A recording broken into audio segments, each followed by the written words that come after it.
But today, I thought, given the nature of my talk and given the topic, it would make sense to introduce myself by telling a story. So my story is, I decided I wanted to work with words and language when I was about 5 years old. And when I was 10, I wrote a story and charged a family friend $5 for it.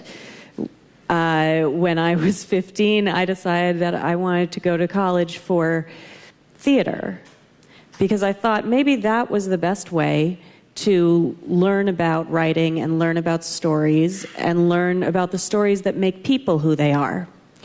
And when I got to college, I got to university, and I found part of theater that I enjoyed the most was actually stage management, which is an organizational aspect. And when I graduated college, I was doing all of this theater, all of this stage management, and someone said to me, you know, you should look into project management and work with developers and designers. And I said, sure. So my stage management skills got me a job as a project manager at a UX agency, and all of a sudden I'm meeting people who work with content all day. And from there I found what content strategy was and what it meant to work with stories and words. And so now I'm back to being a writer. So that's a little bit about me and what brought me here today. But we're not here to talk about my story. So I want to tell you all a story that many of you may be familiar with. It's called The Ant and the Grasshopper. In a field one summer's day, a grasshopper was hopping about, chirping and singing to its heart's content. An ant passed by, bearing along with great toil an ear of corn he was taking to the nest. "Why not come and chat with me," said the grasshopper, "instead of toiling and moiling in that way?" "I'm helping to lay up food for the winter," said the ant, "and I recommend you to do the same." "Why bother about winter," said the grasshopper. "We have plenty of food at present." But the ant went on its way and continued its toil. When the winter came, the grasshopper had no food and found itself dying of hunger, while it saw the ants distributing every day corn and grain from the stores they had collected in the summer. Then the grasshopper knew it is best to prepare for days of need. Are people familiar with this story? Could I get a show of hands if you know this story? Pretty much everyone knows this story. Now keep your hand up if you can actually remember the last time you read it. 2 people. So what is it about this tale that is so stuck in our memories? Well, really, it's because the human brain is wired to remember stories. So today, what we're here to talk about is why. Why are stories memorable? How do we know that they're memorable? And how can we use stories to better engage our audiences and our users? Now, the ant and the grasshopper is a good metaphor for the life that we all lead. We're all grasshoppers. We multitask. We go on Facebook instead of doing work. We're on the phone while we're shopping, while we're eating, while we're always online. We're having 5, 10 different conversations at the same time. Our attention spans are so short. The Associated Press found that in 2012, the average attention span of a human being was 8 seconds. And that's down from 12 seconds back in 2000. So our attention spans are just getting shorter and shorter and shorter. So what that means when we're writing content is clearly all of the content should be short, right? There's a comic called Calvin and Hobbes that was very popular from 1985 to 1995. And this particular comic does a great job of sort of reinforcing that idea of how short our attention spans really are. Here, Calvin's watching television, and the part that always sticks out to me is the second panel, where he says, "As far as I'm concerned, if something is so complicated that you can't explain it in 10 seconds, then it's probably not worth remembering anyway." And he goes on to say, "My time is valuable, Now, who does that sound like? To me, when I hear Calvin, this little kid in the comic, saying, "My time is valuable," I hear our coworkers. I hear our bosses. I hear our clients. They're always saying, "Give me the short version. I don't have time to talk about this much. I have something else to get to. I'm a very busy person." We all think of ourselves as extremely busy. And it's interesting because back in the 1950s and 60s, the average commercial was a minute long. Today, it's between 10 and 30 seconds. Let's see what a 10-second commercial really looks like, how short that is. I avoid antibiotics, so for minor cuts and scrapes, I use Tech-New First Aid Gel. It helps prevent infection and gives fast pain relief. Try antibiotic-free Tech-New First Aid Gel. That's a 10-second commercial. Now, this is a 5-second commercial.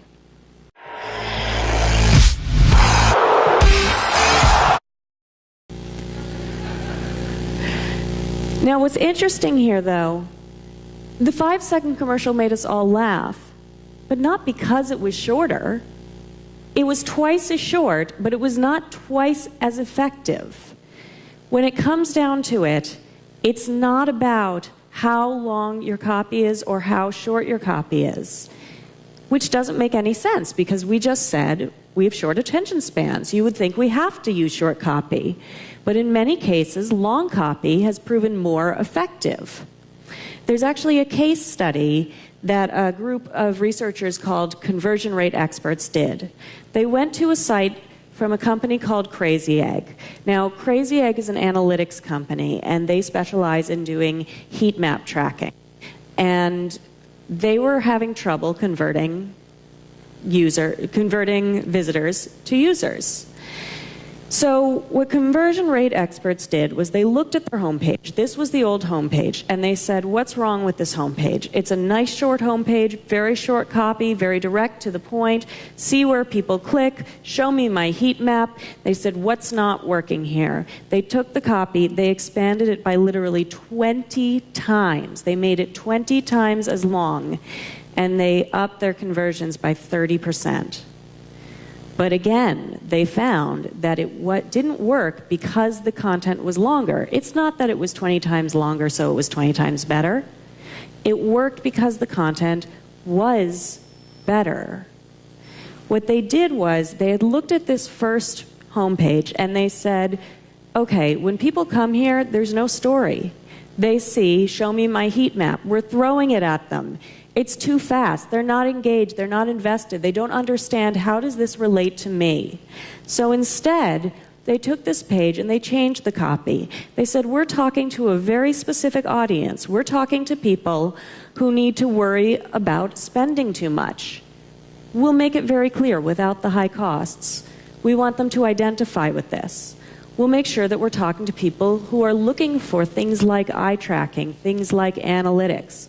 We'll show them exactly what they're going to find here so they know that when they see "What will you discover?" there's more information there that's valuable. And by the time they brought the visitors to a spot that said "Buy now," they were invested and they felt, this is the right choice for me. This tells my story. So what conversion rate experts took away from this was they said, in reality, you cannot have a page that's too long, only one that's too boring. And that's what we need to figure out, is how do we do that? What is it about copy that could be either, as Albert Einstein put it, a hot stove or a pretty girl? And we want our content to be a pretty girl. So the only way that we can make our websites stand out in this mass of literally trillions of websites that exist is by creating a story that people will relate to. Let's go back to the ant and the grasshopper. The ant and the grasshopper tells us 3 basic morals. The first is, hard work pays off. The second is, sometimes we need to do things that aren't very fun. And the third is, plan ahead, like the ant, and you won't starve. Now, if I had asked you at the beginning, if I had said, Could you tell me 3 morals of Aesop's fables? Nobody would have known. Nobody's memorized these. But they're so easy to pick out of that story, and everybody said they remembered, they knew that story. Now, what's interesting is I did a little research into the ant and the grasshopper. This isn't specific to our generation. The ant and the grasshopper first appeared in writing somewhere between 300 BC and 300 AD. This story is literally 2,000 years old, and yet it's passed down orally and then written down from generation to generation so that all of us can know those morals.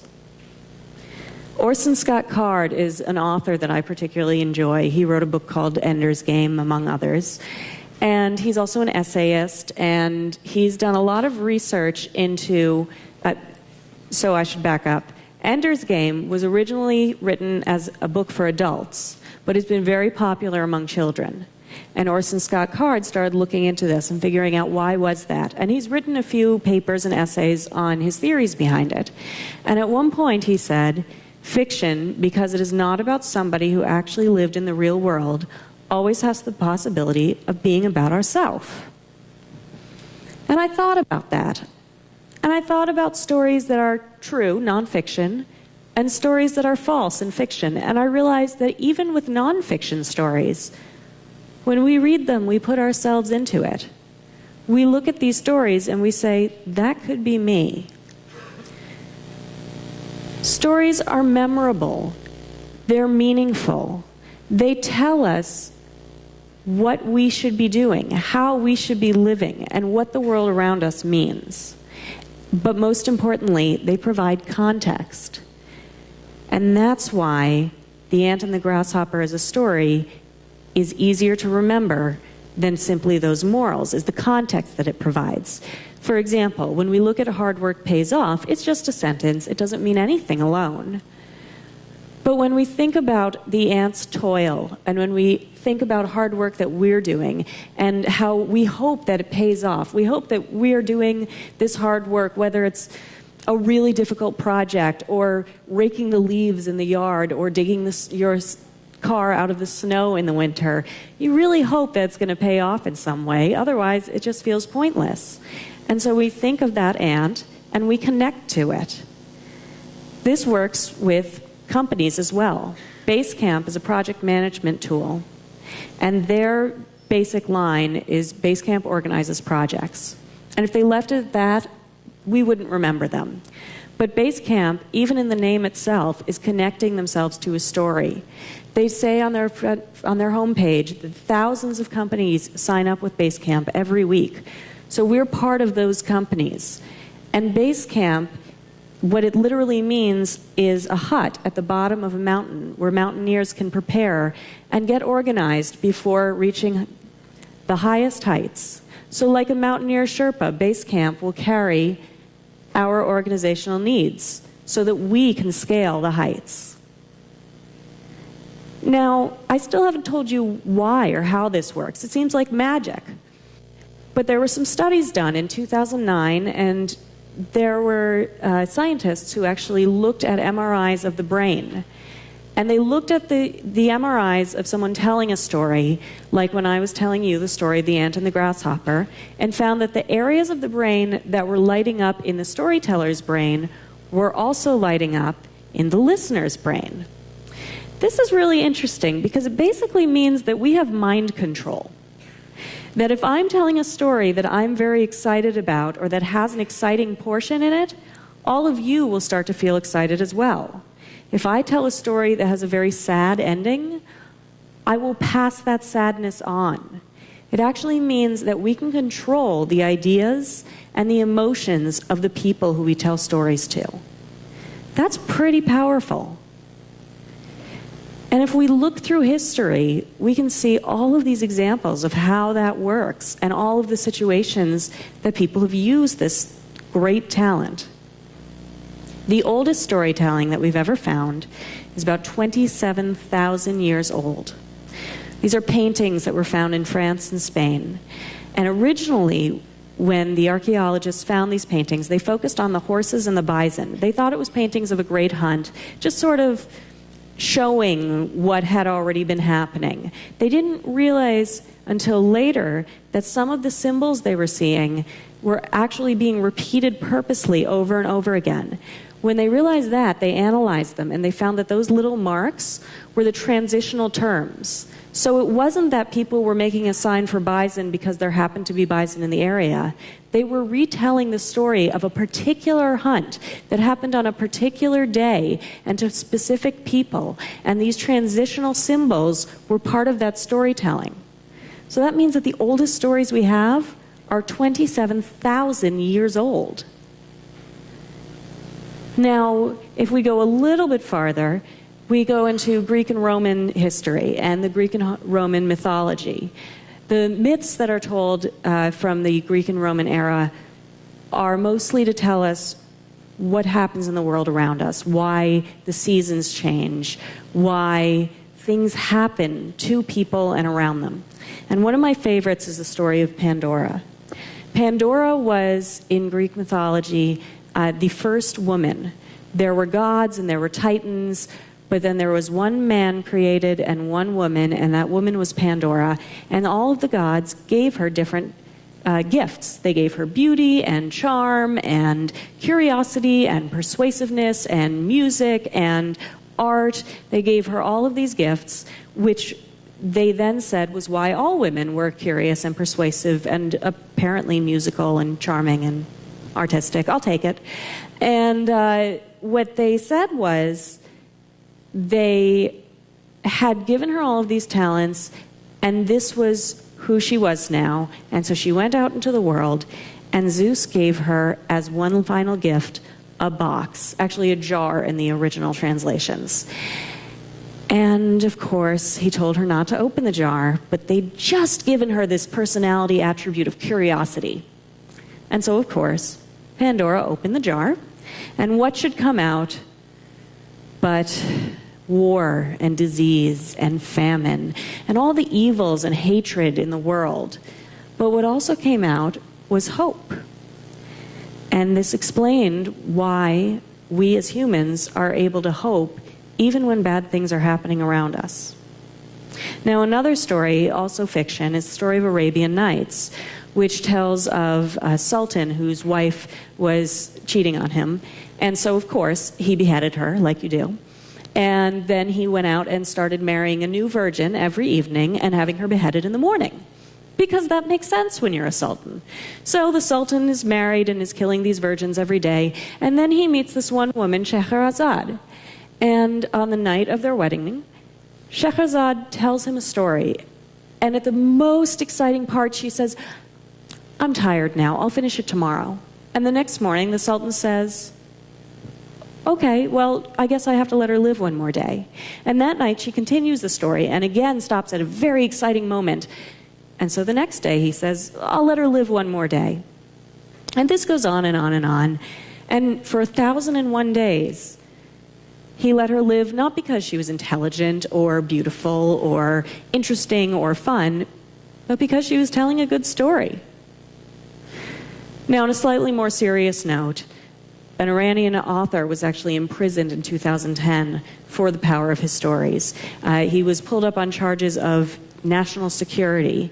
What was happening was he had written a book, a true book, about a series of murders known as the chain murders that were being carried out by the Iranian government. And the murders were happening, basically political activists and poets and authors were suddenly disappearing. Heart attacks that turned out to have actually been poison, car crashes, all kinds of terrible things. And the Iranian government found that all of a sudden, when these stories were being written down, they were memorable. And so even though it hadn't worried them that they were doing this, they were scared of this author, of this storyteller. Now, couple more examples of real-world storytelling. This is a view of Google News from the other day. And if you look at the top 5 items in Google News, how many of them are really important to our day-to-day life? Is a flooding in an individual state that breaks a record that important? Is Twitter that important? Is iPhone pre-ordering that important? Syria. Here we're getting to some actual news that might impact us on a day-to-day level, and it's the fourth news story because the first three were simply more interesting. They're better stories. The Onion is a fictional news-telling organization, and recently in the US, there was a music video award show where a certain singer danced in a certain way, and it was apparently horribly offensive. And the next day, it was the cover story on CNN, the most powerful news organization in America.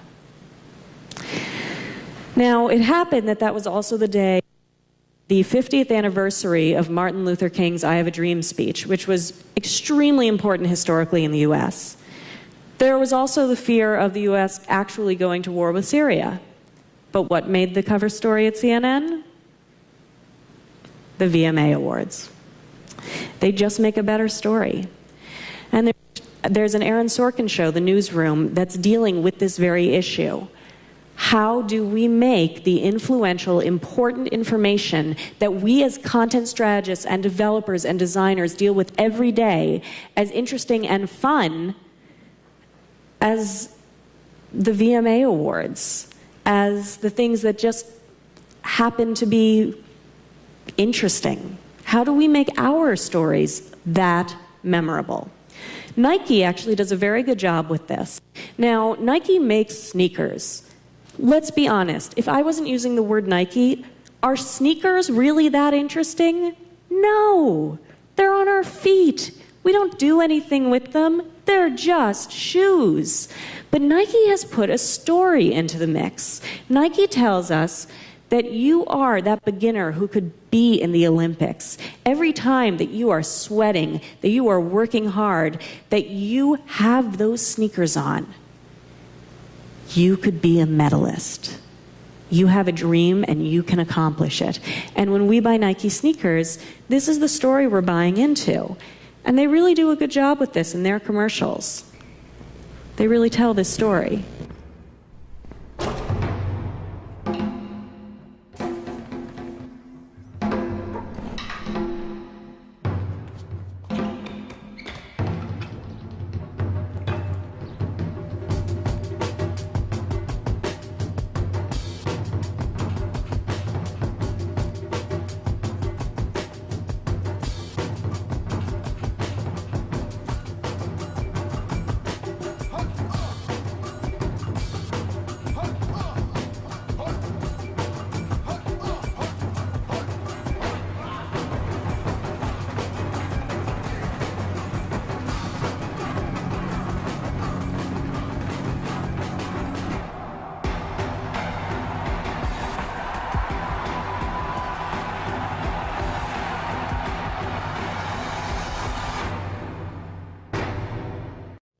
No speaking, almost no words in that entire commercial, but they told a story. And they told a story that every single person is able to connect to, because we've all felt that about something. People need stories more than bread itself. They tell us how to live and why. And this is what we do. We take facts, and some people just add some pretty visuals and illustrate the facts, but most of us make those facts into a story. So let's get into a couple of details here. Let's talk about how. How do we, and I don't care if you're a developer or a designer or a content creator, you are responsible in some way for bringing those stories to life. And the way that we can all, no matter what role we play, take a role in this is by reading. We research, we establish the story, we add details, and we distribute them. Now, part one of that is research. Now, some people, I actually forgot to ask this at the beginning, do we have any user researchers out there? Any people who specifically work in research? Nobody. Okay. Now, some people will tell you that we shouldn't even bother talking about research because no one in here is specifically a user researcher. I don't think that's true. I think even if you don't do research as the main job, I think it's still important for you to understand who your audience is, because every decision you make is based around that audience. So whatever your role is, whether you've decided to sit in on some of the interviews that your researchers are doing, or whether you've decided just to look over whatever they've come up with and read through it later, you should be apprised of this. Now, one way that a lot of content creators may choose to be involved, and this is what I would recommend, is to set up a series of what are called ethnographic interviews.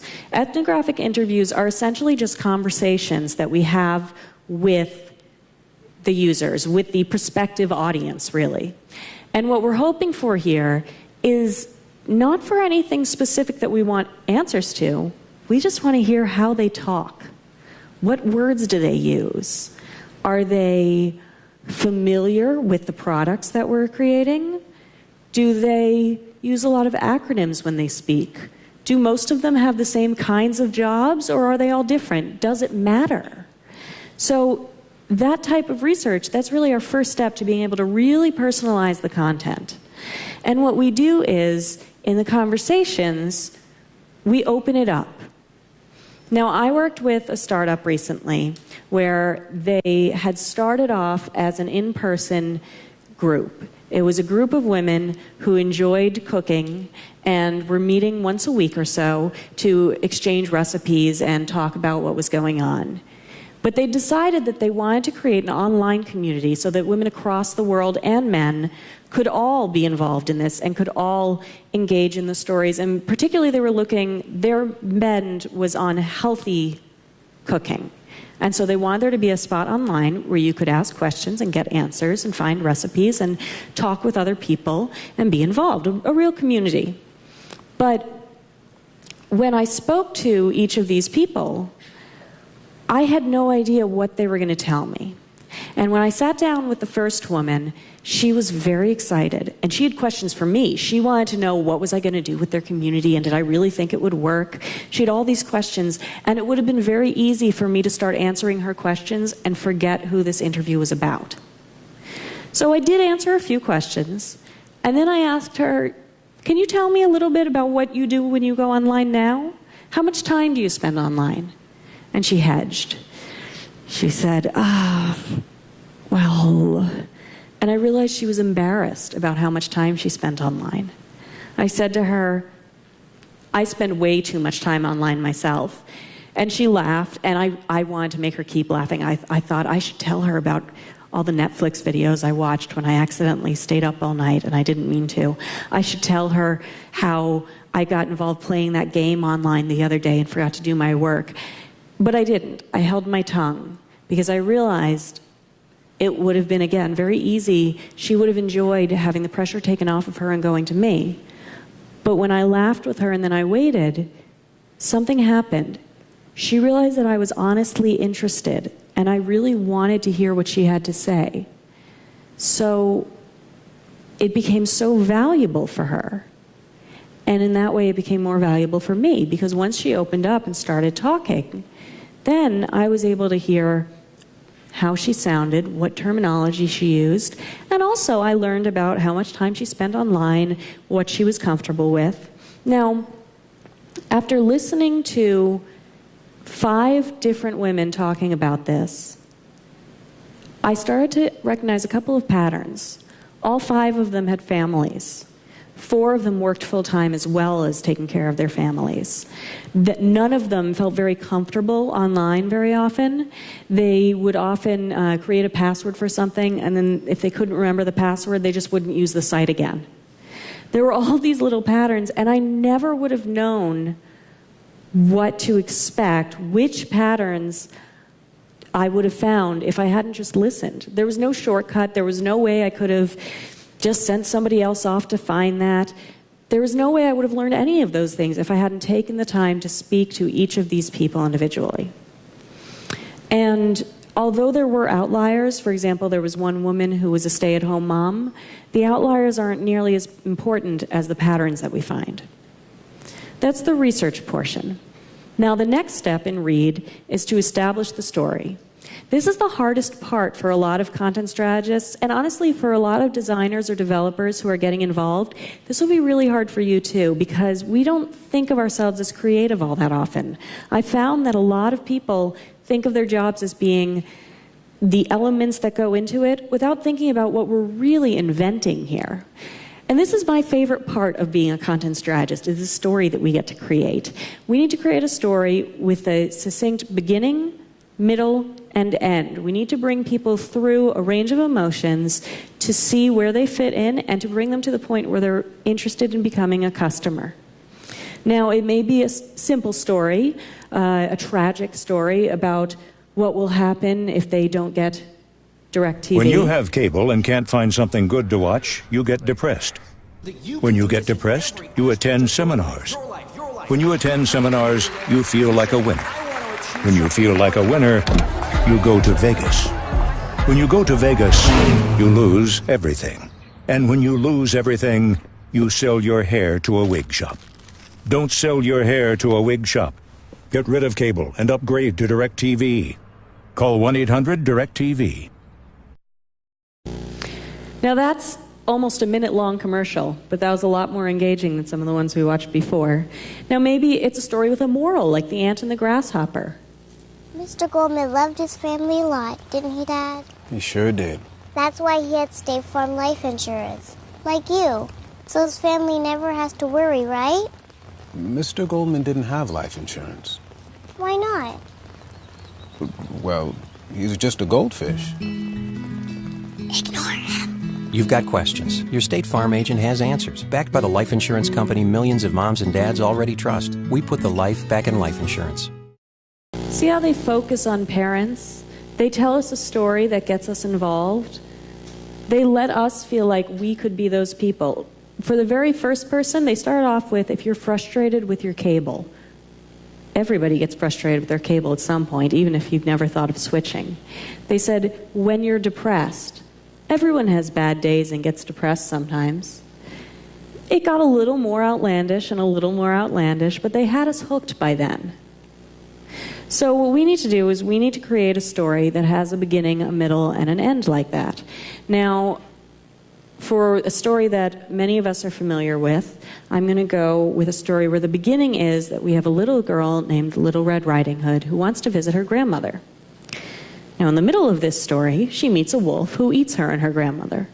Now, at the end of the story, and I know that this varies country by country, but I like the happy ending one, where the ending is that the huntsman kills the wolf, frees Red Riding Hood and her grandmother, and they all live happily ever after. It's incredibly simple, but it has a beginning, a middle, and an end. It's one of the first stories many of us ever heard. Now, this works with companies as well. Motorola has a story where we've got Joe, and Joe wants to spend more time with his family because he's always at work and he works long hours and he never gets to see his kids at night. Now, in the middle, Joe finds that he can buy the new Moto X phone. Now, with the new Moto X phone, he can check in for his work from anywhere. And at the end, Joe leaves his office early to take his family on a picnic because he can check in from work, even from the park, and they all live happily ever after. Now, for my startup, I had a similar situation. I had to figure out their beginning, middle, and end. I had to think about what for them made sense. What was the beginning? And for this, I went to those patterns that we had found in the research section. And I found that many of them talked about cooking as though it were simultaneously a relief and a chore.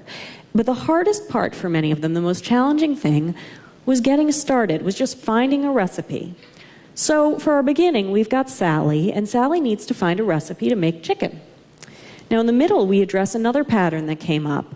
When I said to you guys before that many of these, I found that there was a pattern where many of these women would lose a password or would find something too complicated online and would never go back to that site. So in the middle, I had to make sure that on the recipe website we were creating, Sally would be able to go there and immediately everything would be filtered.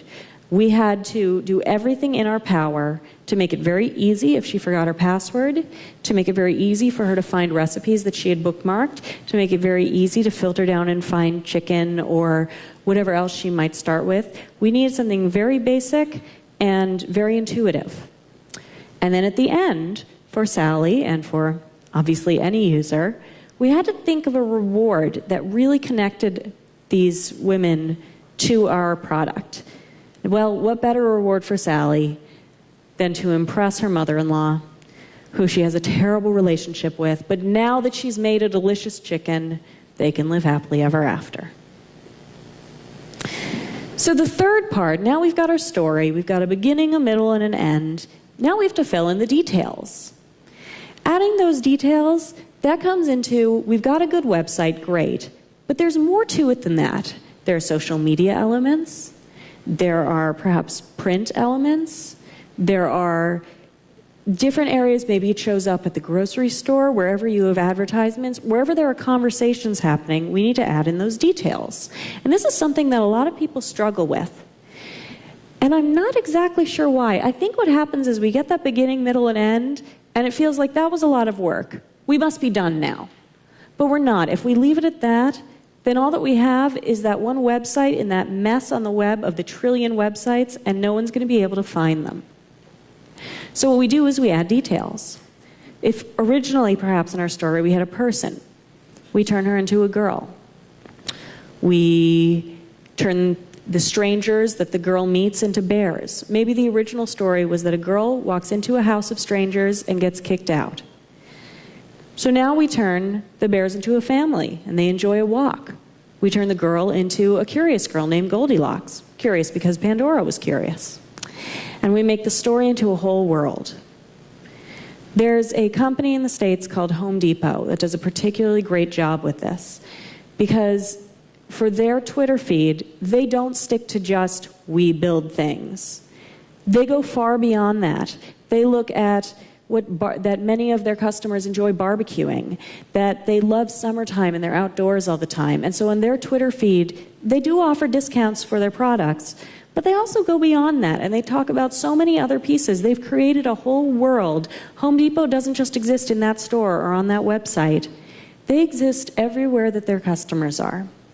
Now, for my startup, we looked again at those patterns, and we saw what details were in those patterns that we could add into the story that we'd established.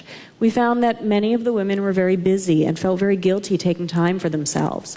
We found that cooking was relaxing for them, and anything that they were doing with cooking could feel like a treat because it was both for them and it was something productive.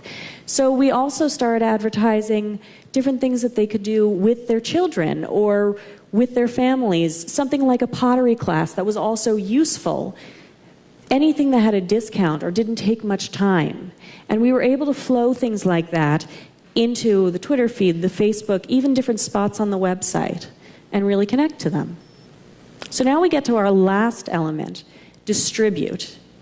There's a saying in theater that a show without an audience isn't a show.